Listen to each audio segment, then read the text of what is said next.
ကဲဒါဆိုရင် M5 M4 day 20 day 20ပေါ့နော်ခန်းကြီး challenge day 1လေးစပါပြီရှင့်ကဲစမယ်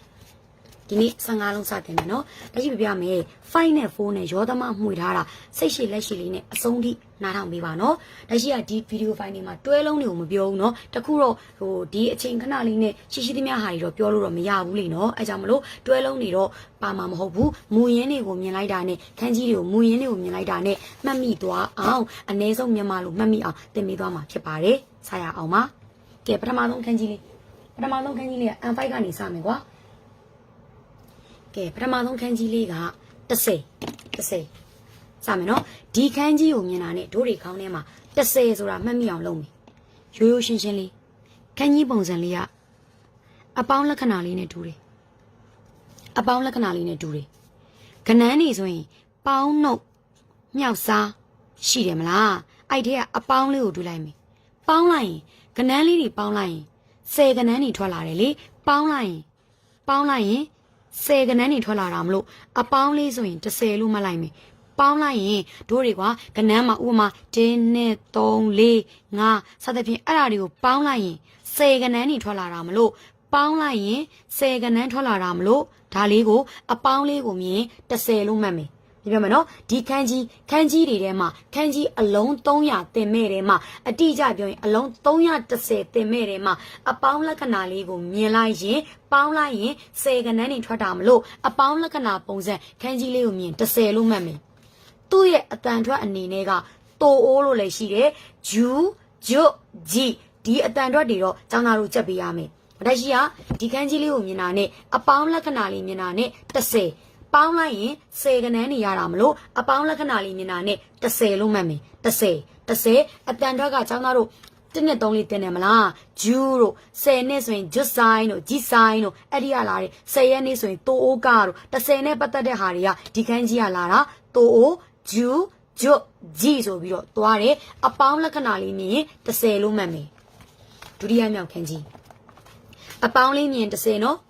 ဒုတိယမြောက်ခန်းကြီးဟာဒီပုံစံလေးမြင်လေခွက်နဲ့တူတယ်မြင်ကြည့်မယ်တို့တွေကခရီးသွားဘူးကြမှာပဲခရီးသွားလို့ရှင်လမ်းဘေးဝဲရမှာဒီလိုမျိုးလေခွင်းကြီးတွေရှိတယ်လေဒီလိုမျိုးလေခွင်းကြီးတွေရှိတယ်ဒီမှာစပားခွင်းကြီးတွေလေခွင်းကြီးတွေရှိတယ်ခန်းကြီးပုံစံကဒီအောင်မြင်ဒါကိုပြင်းမြင်လိုက်လေခွက်နဲ့တူတာမလို့ဒီခန်းကြီးပုံစံမြင်ရင်မြန်မာလိုလေခွင်းလို့မှတ်လိုက်မယ်မြန်မာလိုလေခွင်းလို့မှတ်လိုက်မယ်အပေါင်းလက္ခဏာနဲ့တူရင်ပေါင်းလိုက်ရင်10ကဏန်းနေရတယ်ဒါကိုကြတော့မျက်စိထဲမှာလေခွင်းနဲ့တူတယ်မြင်ကြည့်လိုက်လေခွင်းM5 ကနေ4ကိုဆွဲပြီးတော့ခေါ်သွားမှာနော်5နဲ့4နဲ့ရောသမမှွေထားပါတယ်နော်ဖြည်းဖြည်းနဲ့4ဘက်ကိုကူးတော့မယ်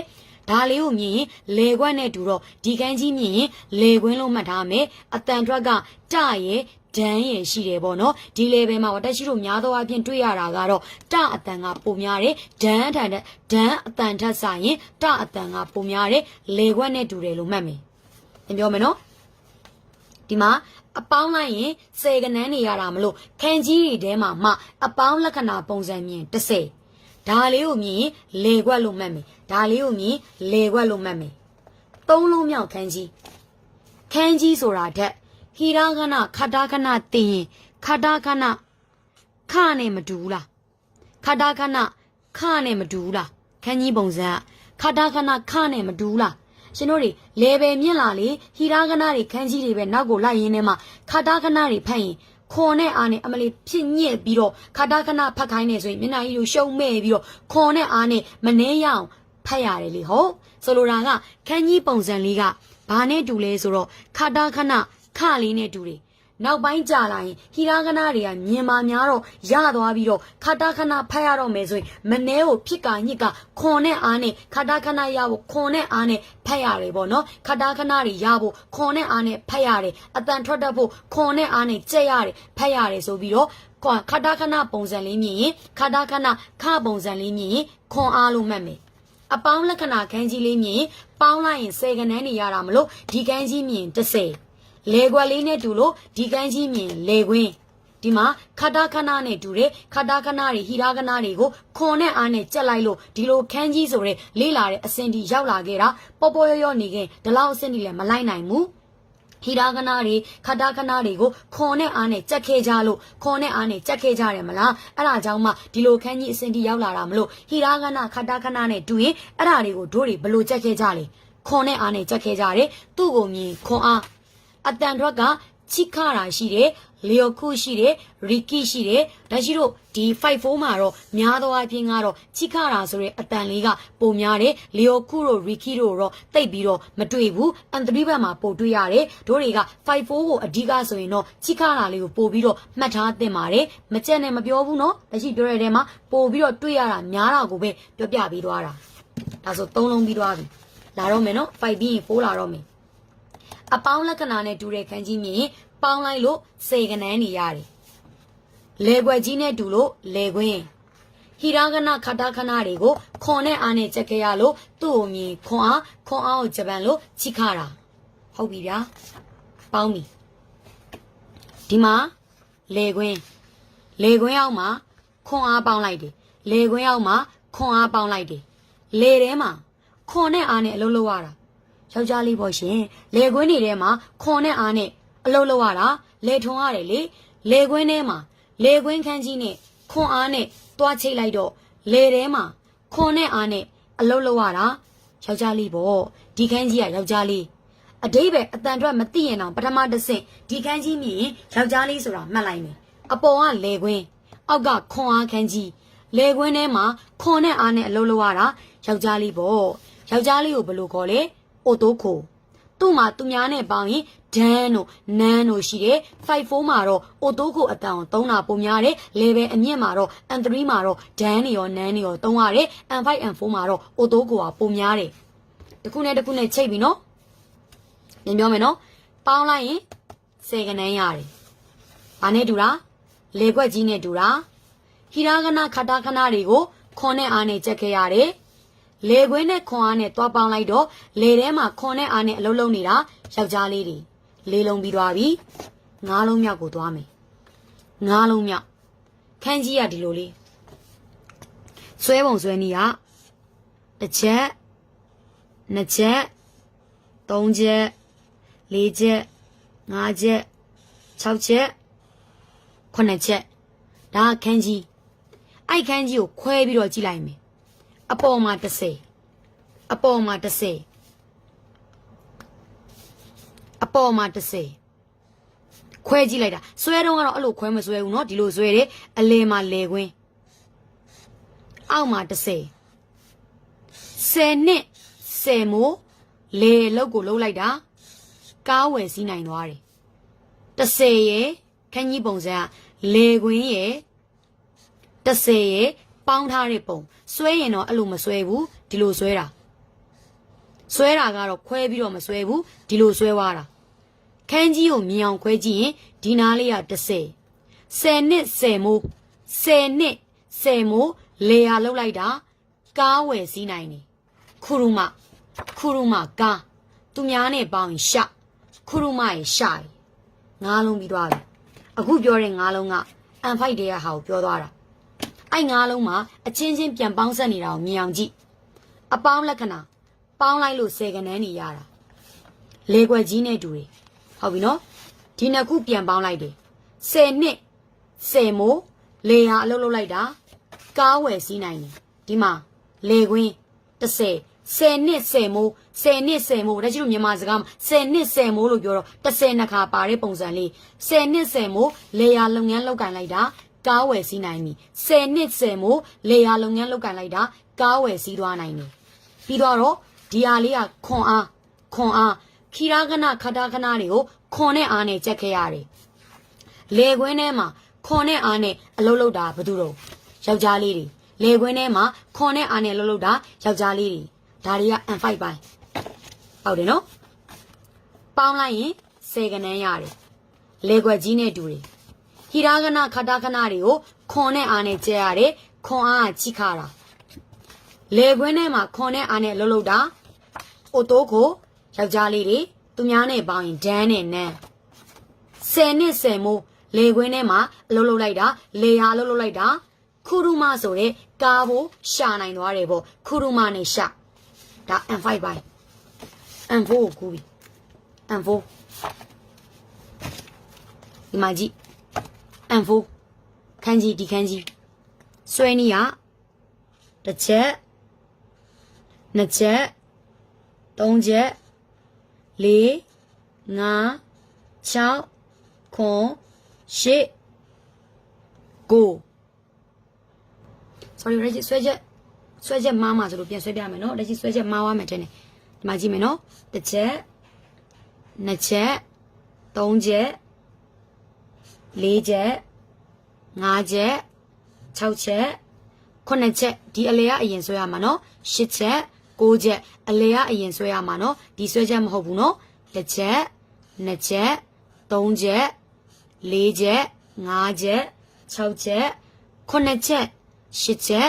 9ချက်အလေကအရင်ဆွဲရမှာနော်ကဲအဲ့တော့ဒီခန်းကြီးမျက်စိထဲမှာရှုပ်တယ်ကွာခွဲပြီးတော့မြင်ကြည့်လိုက်ဒီနားကိုအိုင်လို့မြင်လိုက်အိုင်ဒါကိုအိုင်လို့ခွဲမြင်လိုက်အိုင်လို့ခွဲမြင်လိုက်ရင်အလေကအစိတ်အပိုင်းကကားဆိုတဲ့အစိတ်ပိုင်းထွက်လာတယ်ကားဆိုတဲ့အစိတ်ပိုင်းအိုင်နဲ့ကားနဲ့ကိုထပ်ထားတဲ့ပုံစံအိုင်ကဒီမှာအိုင်နဲ့ကားနဲ့ဒီလိုပေါင်းလိုက်ရင်ဒီမှာအိုင်နဲ့ကားနဲ့ကိုထပ်ထားတဲ့ပုံစံအိုင်ကကားနဲ့ခန်းကြီးပုံစံဆွဲတော့တစ်ချက်နှစ်ချက်သုံးချက်လေးချက်ငါးချက်6ချက်9ချက်10ချက်9ချက်ဒီလိုဆွဲတယ်မြင်အောင်ခွဲကြည့်ရင်ဒီနာကြီးကအိုင်ဒီမှာအိုင်ကိုဖယ်လိုက်ရင်အလဲမှာဘာကြံခဲ့လဲကားကြီးကြံခဲ့တယ်ကားဒါ M4 ဘိုင်းကိုကူသွားပြီနော်အဲ့တော့အိုင်နဲ့ကားနဲ့ပေါင်းထားသလိုအိုင်ကကားနဲ့လေးတဲ့ပစ္စည်းတွေကိုတည်တာပေါ့ဒီခန်းကြီးက M4 ခန်းကြီးလေးတော့ဆိုတာဖြစ်သွားပါတယ်ခန်းကြီးပုံစံကအိုင်နဲ့ကားနဲ့ပေါင်းထားသလိုမျိုးကားနဲ့လေးတာတွေကိုတည်တယ်ပေါ့လေးတာအိုမိုးကြီးသူများနဲ့ပေါင်းရင်ဂျူအိုမိုးကြီးနဲ့ဂျူအိုင်နဲ့ကားနဲ့ပေါင်းထားသလိုမြင်မယ်အိုင်ကကားနဲ့လေးတာတွေကိုတည်တယ်လေးတာကအိုမိုးကြီးသူများနဲ့ပေါင်းရင်ဂျူဒီဂျူတန်လေးပါမှတ်လိုက်မယ်အိုမိုးကြီးနဲ့ဂျူနဲ့အိုင်နဲ့ကားနဲ့ပေါင်းဆက်ထားတဲ့ပုံစံမြင်အိုင်ကကားနဲ့လေးတဲ့ပစ္စည်းတွေကိုတည်တယ်ခုနှလုံးမြောက်ကိုသွားပြီခုနတော့ကဒီအထိကလေးတာလို့ပြောပြီးသွားပြီအိုင်နဲ့ကားနဲ့ပေါင်းဆက်ထားရင်လေးတာခုနတော့ကအရှိရဖိုင်မှာခွန်အားလေးတဲ့အရာကိုအာကြီးနဲ့တွန်းချလိုက်တော့ရွေ့သွားတာပေါ့ဒီခန်းကြီးကရွေ့တာ5နဲ့4နဲ့နှစ်ပင်လိန်တွေပေါင်းနေပြီနော်ဒီဟာခုနတော့ကလေးတာအိုင်ကကားနဲ့လေးတာတွေကိုတဲ့တယ်ဟုတ်ပြီနော်လေးတဲ့အရာကိုအားနဲ့တွန်းတော့ရွေ့သွားတယ်ဒီခန်းကြီးကရွေ့တာကိုဥဂောခီမတ်လို့ခေါ်တယ်သူများနဲ့ပေါင်းရင်ဒိုးနှစ်တန်လုံးချက်မယ်ပြန်ပြောမယ်ဒီခန်းကြီးကိုမြင်ရင်အိုင်နဲ့ကားနဲ့ပေါင်းထားတယ်မြင်အိုင်ကကားနဲ့လေးတာတွေကိုတည်တယ်လေးတာကိုအိုမိုးကြီးနဲ့ဂျူတဆင့်ထပ်တိုးတယ်လေးတဲ့အရာကို M5 အပိုင်းကဒီမှာနံပါတ်3ခန်းကြီးမြောက်ခွန်အားလေးတဲ့အရာကိုအားနဲ့တွန်းချပလိုက်တော့ရွေ့သွားတယ်ရွေ့တာဥဂောခီမတ်သူများနဲ့ပေါင်းရင်ဒိုးโอเคနော်ဟုတ်ပြီညာနောက်တစ်ခုရှစ်လုံးမြောက်ဒီအစိတ်အပိုင်းလေးကလူကိုစားပြုပါတယ်ဒါလေးကိုမြင်လူကိုစားပြုတယ်မှတ်ထားမယ်လူဒီဟာကရွေ့တာလူတွေရွေ့ရှားနေတာအလုံးလုံးနေတာပေါ့ဟုတ်တယ်မလားလူတွေအလုံးလုံးတယ်ဆိုတာလူတွေလေအလုံးလုံးမှတော့ခန္ဓာကိုယ်ကရွေ့နေတာပေါ့ဒါကရွေ့တယ်ဆိုတာအစင်စင်ချိတ်သွားတယ်နော်ကားပိုင်းထိတင်ပြီးခဲ့ရင်ကားကိုဘယ်လိုတင်ခဲ့လဲမှတ်မိလား10နှစ်10မိုးလေယာလောက်တော့ကားဝင်နိုင်တယ်ခန်းကြီးပုံစံကမြင်အောင်ဆွဲရင်မြင်အောင်ကြည့်အိုင်ကကားနဲ့လေးတာတွေကိုတဲတယ်လေးတာကိုခွန်အားနဲ့တွန်းလိုက်တော့ရွေ့သွားတယ်လူတွေရွေ့နေတာအလုံးလုံးနေတာရှစ်လုံးမြောက်ပြီးသွားပြီအလုံးလုံးတာကိုဟာတာရာခီမတ်လို့ခေါ်တယ်အလုံးလုံးတာကိုဟာတာရာခီမတ်သူများနဲ့ပေါင်းရင်ဒိုးရွေးတာဥဂောခီမတ်သူများနဲ့ပေါင်းရင်ဒိုးခန်းကြီးတွေကပုံစံတူရင်သူများနဲ့ပေါင်းတဲ့အတန်ထွက်တွေစင်တက်ကြပါတယ်ခန်းကြီးတွေက ပုံစံတူရင်သူများနဲ့သွားပေါင်းနဲ့အတန်ထွက်တွေစင်တက်ကြပါတယ်အမြဲတမ်းစင်တယ်မပြောဘူးစင်တက်ကြတယ်เนาะတူညီတက်ကြတယ်10လုံးရှိ9လုံး6လုံးလောက်ကတော့ခန်းကြီးအစိပ်ပိုင်းတူရင်သူများနဲ့ပေါင်းတဲ့ဟာတွေတူညီတက်ကြတယ်6လုံးမြောက်ကားတွေကြီးပဲထည့်ပေးထားတာ6လုံးမြောက်အမိုးလေးအမိုးတက်လိုက်တယ်ကားကိုအမိုးတက်လိုက်တယ်ဒါဆိုရင်အမိုးပါတဲ့ကားပေါ့အမိုးနဲ့ကားဆိုတော့အမိုးပါတဲ့ကားနဲ့